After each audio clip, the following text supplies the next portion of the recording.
अपना घर। रसोई में खटपट की आवाज़ सुनकर सुमन की नींद खुल गई। घड़ी देखा तो सुबह के 6 बज रहे थे।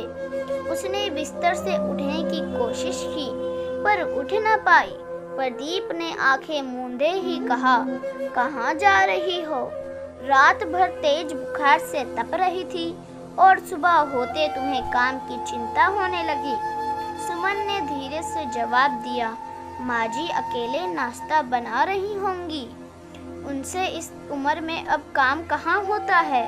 प्रदीप ने झुंझलाकर कहा, तो तुम जाने दे दो बस। अरे ठीक है, थोड़ा आराम कर लो, फिर कर लेना। सुमन भी जानती थी कि चाहकर भी वो आज बिस्तर से उठ ना पाएगी।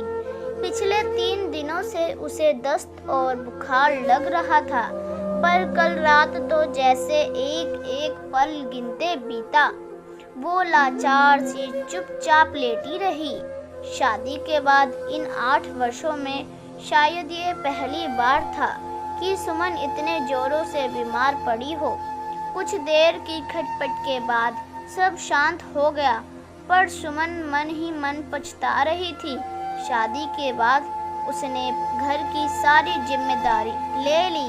सासू माँ को रसोई से छुटकारा मिल गया और अब सारा दिन भजन कीर्तन में बीतने लगा।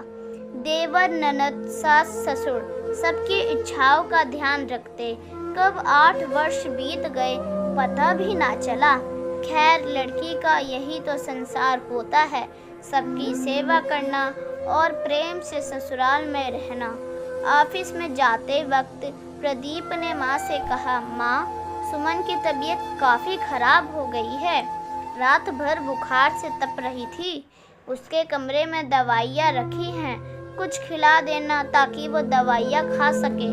माँ ने बड़ी बेरुखी से कहा, तो बहू को उसके मायके छोड़ाओ और पूरी ठीक हो जाए तो लाना। इस पर प्रदीप तुनक कर बोला, कैसी बातें कर रही हो माँ? ऐसी हालत में उसे कैसे उसके मायके छोड़ाऊं? लोग क्या कहेंगे? पिछले 2 वर्षों से वो अपने मायके ना जा पाई है और अब जब वो बीमार है तो उसे मायके छोड़ाऊं? बोलते बोलते वो बाहर निकल गया।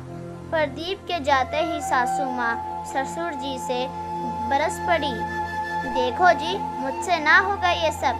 बहू की सेवा का रिवाज हमारे यहाँ नहीं है, वो और होती है। सास जो बहू के पैर दबाती है, मुझसे ये सब तामझाम ना होगा।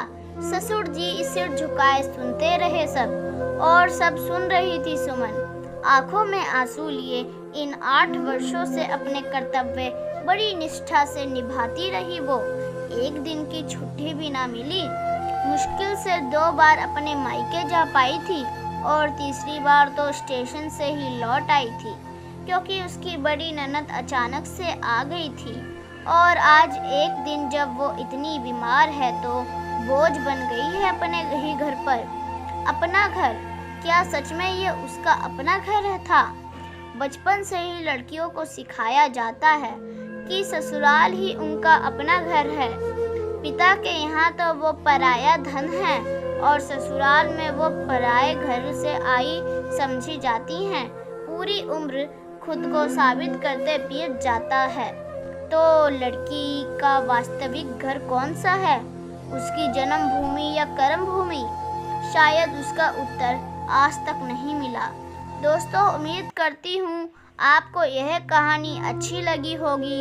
अगर अच्छी लगी तो कृपया लाइक और सब्सक्राइब करना ना भूलें। धन्यवाद। और इस कहानी पर अपनी राय देते हुए कमेंट ज़रूर करना।